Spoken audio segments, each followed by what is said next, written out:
Hello, I'm Nashir, and today I am going to show you how to get the most FPS out of Minecraft. Now, the first thing we're going to want to do is open a web browser, and we're going to want to go search for Fabric 1.18, or whatever the latest version is. And then, it shouldn't be too hard to find, you're going to go to fabricnc.net. You're going to click it, make sure that the latest version's at the top, download for Windows, save file.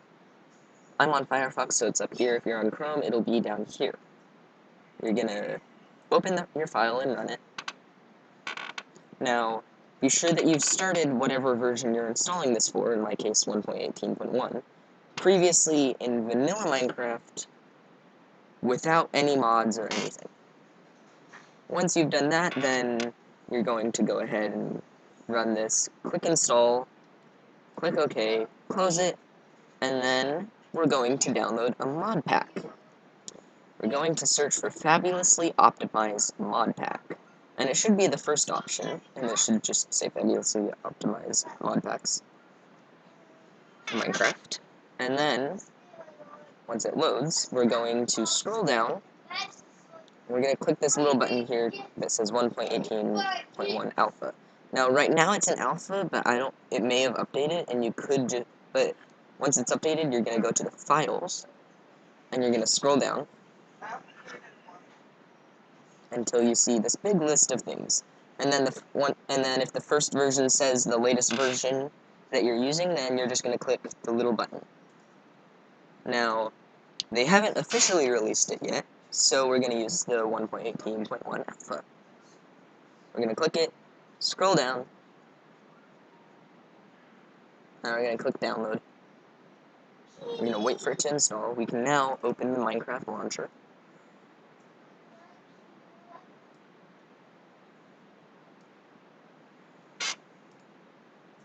Then, once it's opened, we're going to see it in the folder. It'll open a file browser. You're gonna right click it. You're gonna go to 7-zip, or you could just click extract all. And you're gonna extract the files to, and I'm going to put it onto my desktop, but you can put it wherever you want. I recommend not putting it in the recycle bin or in the downloads folder, because in the downloads folder it might just get deleted by accident. So just put it on the desktop and click OK. And then it'll open it. There it is. Then, back in the Minecraft launcher, we're going to go to Installations, and make sure that you have this button that says Modded checked first. You're going to click New Installation. You can name it whatever you want. I'm going to just say High FPS. Then we're going to click this little drop down, and we're going to click Release Fabric Loader, whatever version you're using. It may have updated by the time you're watching this. We're going to click Browse, and we're going to find the desktop. Find the folder that we put on it, so Fabulously Optimized, and then we're going to click Minecraft. We want it to run in the Minecraft folder of it. Then click OK. Click More Options. Now, if your computer runs slow, go ahead and leave this at 2, but if it's running just fine right now, then go ahead and set that to 4 instead of 2. Click Create, and click Play. Yes, I understand the risks. It's telling us that not all safety features. This will make it so that this box doesn't pop up every time you want to run this. Then you're going to click Play. We can now close all the other windows we have open. We won't be needing them anymore. And once it loads, then we will have Minecraft open, and we will be running a much faster version of Minecraft than just your classic Minecraft. Now, the first startup of it might take a while, but after a bit of waiting, you should see the Minecraft logo and the whole loading sequence pop up. It shouldn't take too long, but give it a bit, maybe a minute or two. Once it does open, you should see this little Mojang Studios. You're going to want to click F11, not F4, F11 to make it go full screen. And then, once it's finished loading, the first thing we're going to do is we're going to go into the Options menu. We're not going to open a world, we're not going to start anything or do anything at all. We're just going to go straight to the Options menu.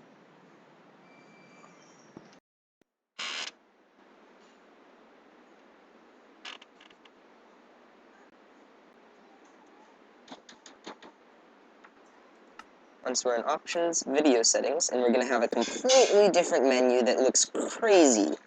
Now, don't be too annoyed by this or confused. The first thing we're going to want to do, which makes things a lot easier to do, and you don't have to do this, I like to set my GUI scale to 2. It feels more comfortable to do. Now this looks much more manageable. Next, we're going to set the render distance down to 6 or 8. I'm going to set mine to 6, because I'm recording. Then you're going to set the shadow distance, max shadow distance, to 0. It won't affect your gameplay too much. Simulation distance. Render distance is how far you can physically see in the world. Simulation distance is exactly that. How far does it actually run the world? So if my simulation distance is 5, then it'll actually run and update things up to 5. If I set it to, say, 26, then it would update things 26 chunks away. This can far exceed the render distance. Go ahead and set it down to 5.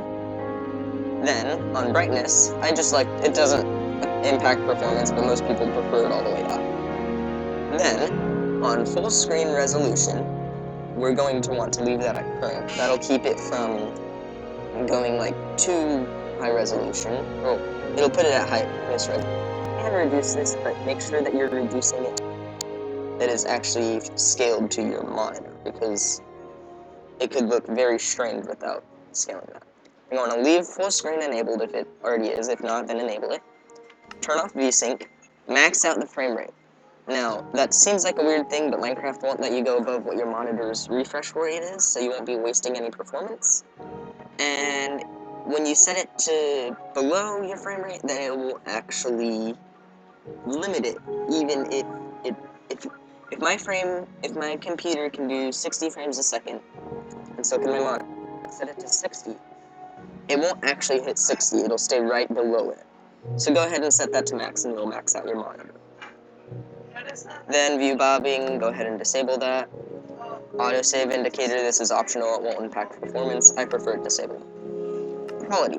You're going to want to set the graphics to fast, clouds off, weather fast, leaves fast, particles decrease. You don't want to set them to minimal, because if you do, you're going to be missing a lot of core particles to the game, and the game just won't quite feel the same. Smooth lighting, biome blend, 0. Entity distance, I recommend leaving it at 100, but if you really need to, you can reduce it to 50. Entity shadows off, vintage off, nip-nap levels off. Performance, you're going to want to set this, keep it at 0. For me, I've set it to 4 when I'm recording, because my recording needs a few threads. Then leave the rest of these enabled. Don't turn this on. Advanced. We're going to pretty much leave this the same. It shouldn't need any changes. Animations, same. Particles. There might be a few that you want to disable, such as nether portal particles, water particles, splashing, explosions, maybe even, like, redstone. They're not really close to the game, they don't impact the way that you play the game anyway. But for things like potions, you're definitely going to leave that enabled, because then you can't see what's splashed or whatever. Smoke, kind of just a core thing. Dripping particles, when you have a lava and then a block or water, then you'll see little particles dripping from it, letting you know that there's lava. Fireworks, that's kind of the whole point of fireworks, is that they make a bunch of particles. Bubble columns, without it enabled, you won't be able to tell which way it's going, whether it's up or down.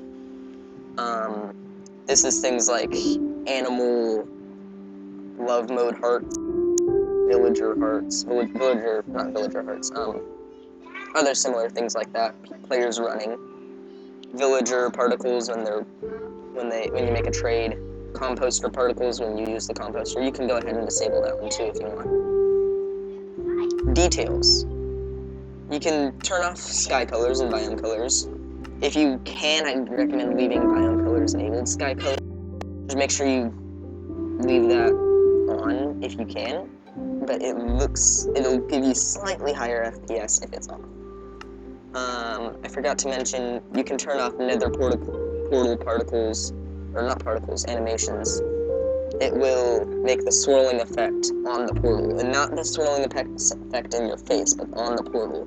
It'll disable that and give you a bit higher FPS when you have a portal. Fog, you're going to want to turn it off slightly further. Light updates, without that everything will be black, and then you're going to want to leave everything else rendered. Extras, show frames per second and coordinates. This won't impact FPS, but it's just kind of useful to see, especially coordinates. Cloud height, it doesn't really matter. I just like to set mine higher, like right around there. And then the rest of this stuff doesn't do anything. Shader packs, you don't need anything, leave it disabled. And then click apply. Once it's done loading, you can go ahead and start up a world.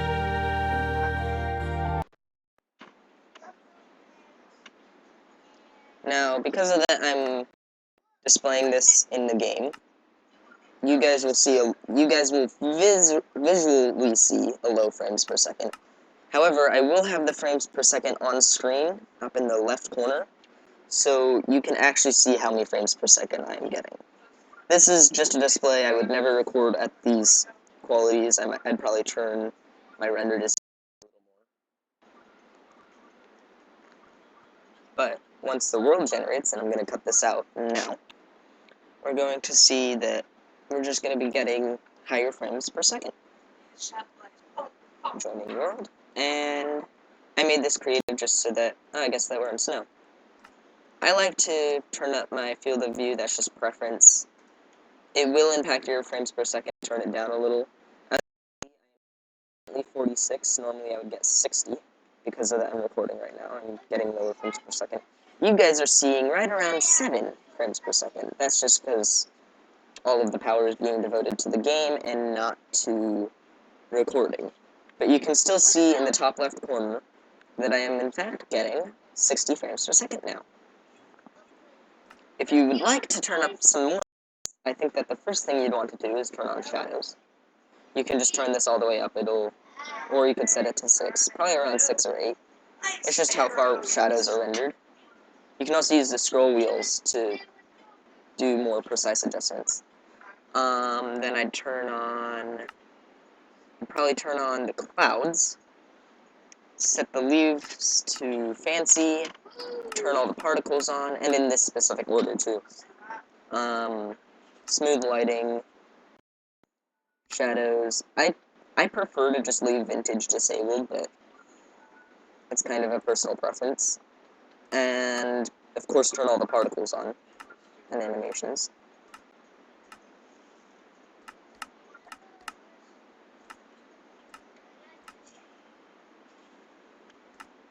And now, as you can see, oh yeah, if you're on Mac, also click this. It'll effectively increase your frames per second, but as it says, you must restart the game. And then apply, and it'll re-render everything, and we will now have... I still have a second, which means I can turn up my render distance. I'm going to set it to 12. Now, I will get right around, once this is all rendered, right around 40 frames a second. Now, you may be getting much higher or much lower, but this is the most effective way to get the highest frames per second. Even if you're using a fast PC, this will severely increase your possibilities, because of this Modpack is just so effective at making it fast. That's me. Thank you for watching. Subscribe, like,